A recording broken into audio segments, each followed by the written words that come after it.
Okay, so thank you so much for doing an interview for WTBU, the beat of Boston University. So we're Boston University's radio station. We actually are co-DJs on a ska show, so we play you guys a lot. So yeah, you guys have been around for 26 years. This is your 1,818th show. So how do you guys keep it fresh?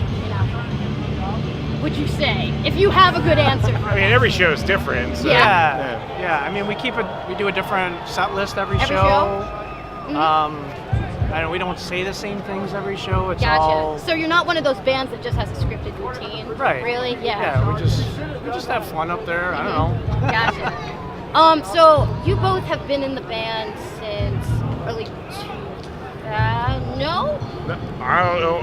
You've been in it way longer. I've been than in it since 1996. 96. Okay. Yes. Probably sometime early 2000. Gotcha. So what were you guys doing before this?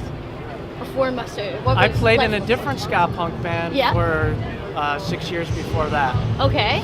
What band was that? It's called The Exceptions from Detroit. Oh, okay, cool. And so what made you come to Mustard Club?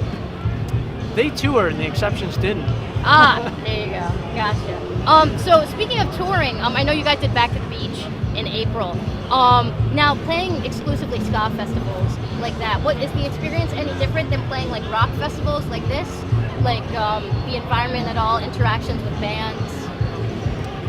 Well, we were friends with almost every band there. So that was different. I don't think we really... We're friends with zero bands here. Yeah, I don't think we really know anyone here. So what are you guys doing for like hanging out with people? Have you met any of the other bands yet? Or zero people I've met. Zero people? Gotcha. Not because they're not friendly. Just we haven't really come across anyone.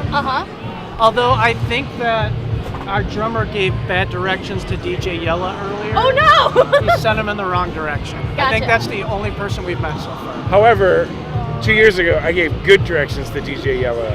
All right. So, you had another interaction with DJ Yella? Yeah, it was Yeah. Cool. Was it at this festival? No, it was at a different festival. Just completely randomly ran into DJ Yella again. Yeah, it was also very rainy.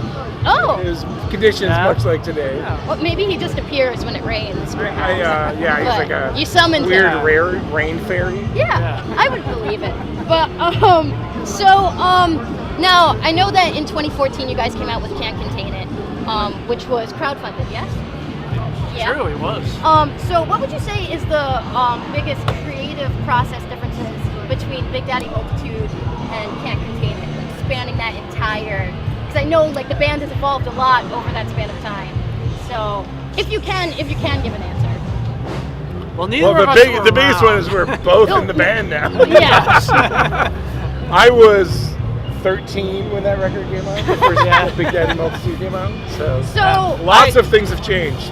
Here's some trivia for you. My other band opened for Mustard Plug on the Big Daddy Multitude release show in Grand Rapids. Oh, dang! So it was kind of like fate a little bit. Yeah, a little bit. So can't exactly answer that question, but would you say while you guys have been in the band, have you felt like you guys have evolved at all, or like in terms of your creative process?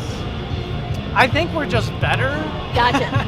I don't think we do anything differently. I think just over the course of a million years, you get a little better. Yeah, makes sense. But I don't know.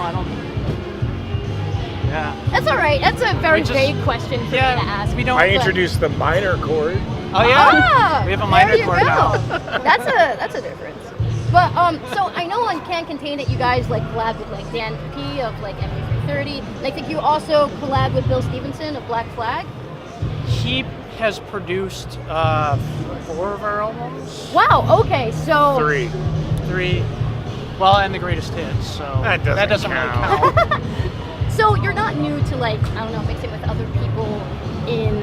We're new to mixing with other people playing on a record.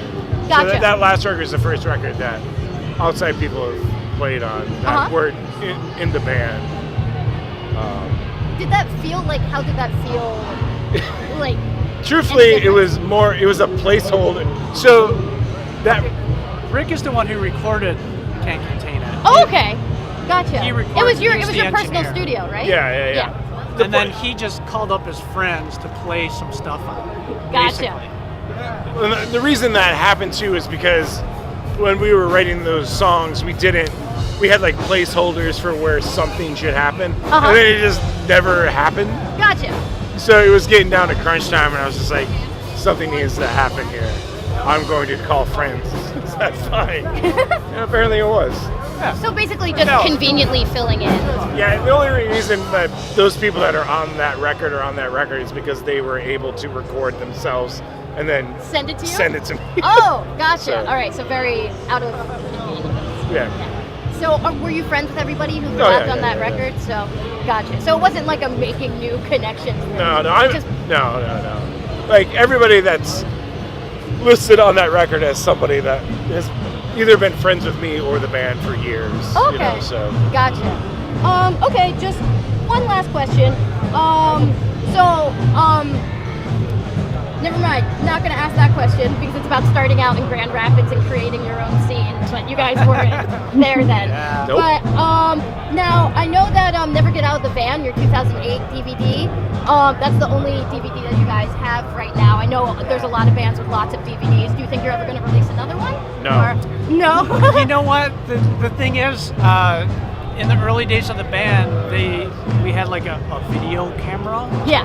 that shot video, and they taped like everything. Mm-hmm. And we haven't done that since then, so we have like no footage. Gotcha. All right. So there's not really anything to put Yeah. into the. no, and also that format is not viable anymore. That's yes. No. I mean, completely I understandable. maybe the only people that buy DVDs are truckers at truck stops. Yes. But nothing for streaming ever. You think? A live DVD? No, it's a lot of work that Oh yeah. for not a lot of gain. Yeah. Well, not even payoff. Just like when every ding dong has a cell phone in their pocket and can film a show of dubious quality, it also devalues a professional shot thing. Because then your live show is just going to get lost in the noise of. That's true. You can go on YouTube and see a million crappy mustard plug videos. Yes, that's true. Yeah, live videos. But yeah, that was my last question. Thank you so much for this. Oh, of course. Very much appreciate it. You're welcome. I'm Danya Trommer.